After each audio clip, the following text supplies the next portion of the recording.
Ultimamente se voltou a falar muito do celibato, uma questão muito delicada para o Vaticano, destinada a reemergir constantemente, como demonstram os fatos recentes. Nas Crônicas Vaticanas desta semana falaremos da história do celibato e de seus últimos desdobramentos. Sou John Tevis, chefe de redação em Roma de Catholic News Service. E eu sou Cindy Wooden, correspondente em Roma de Catholic News Service. Os eruditos dentro da igreja têm pontos de vista diferentes sobre a história do celibato. Em geral, convém sobre o fato que o Novo Testamento considera o celibato como uma imitação de Cristo e uma forma privilegiada de dedicação a Deus, mas não o consideram obrigatório para os padres. Nos primeiros 3 séculos do cristianismo, não existiam normativas que proibissem os padres casados e, portanto, o celibato era facultativo. Progressivamente, no entanto, a Igreja Ocidental iniciou a colocar restrições aos padres casados, até que no século XII tornou o celibato uma condição indispensável para a ordenação.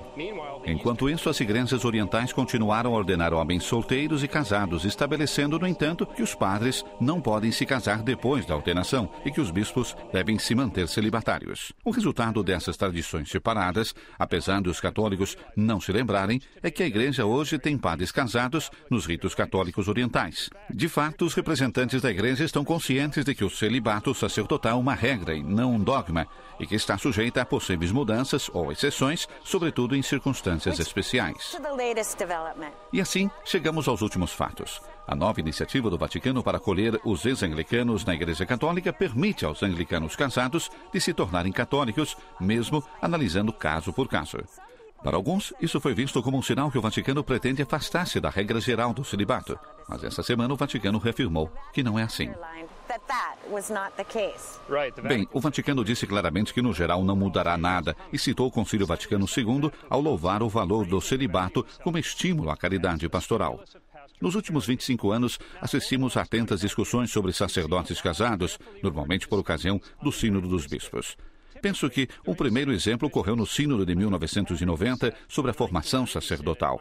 Primeiramente, um pequeno grupo de bispos sugeriu a ordenação de homens casados de fé sólida e depois, quase por reação, o Sínodo, por unanimidade, acabou por reafirmar fortemente o celibato, como fez o próprio Papa João Paulo II, para o qual o pedido de ordenar homens casados representava uma propaganda contra uma das tradições mais válidas da Igreja. E o Papa Bento XVI parece que reagiu no mesmo modo às vozes que circularam recentemente sobre o futuro do celibato sacerdotal. Visitando o norte da Itália na semana passada, afirmou que o celibato é o caminho através do qual o sacerdote se configura mais perfeitamente a Cristo.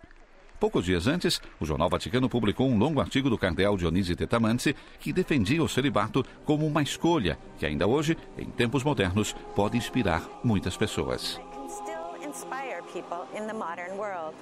Uma das argumentações práticas apresentada por quem é favorável aos padres casados é a penúria de sacerdotes em muitas partes do mundo. Em lugares como o Brasil, por exemplo, existem mais de 8.000 católicos para cada sacerdote, ou seja, 3 vezes mais a média nos Estados Unidos. Mas, até agora, os pedidos de suspensão nessas regiões da regra do celibato sempre se confrontaram com a firme oposição do Vaticano. Como disse recentemente o Papa, a questão principal dos padres de hoje é a qualidade, não a quantidade. Na sua carta de abertura do ano sacerdotal, Bento XVI falou do celibato como um dom especial e disse que os sacerdotes devem se encorajar e se amparar uns aos outros para vivê-lo plenamente.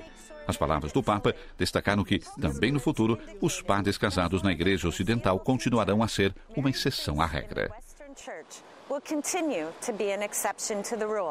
I'm Cindy Wooden. And I'm John Davis, Catholic News Service.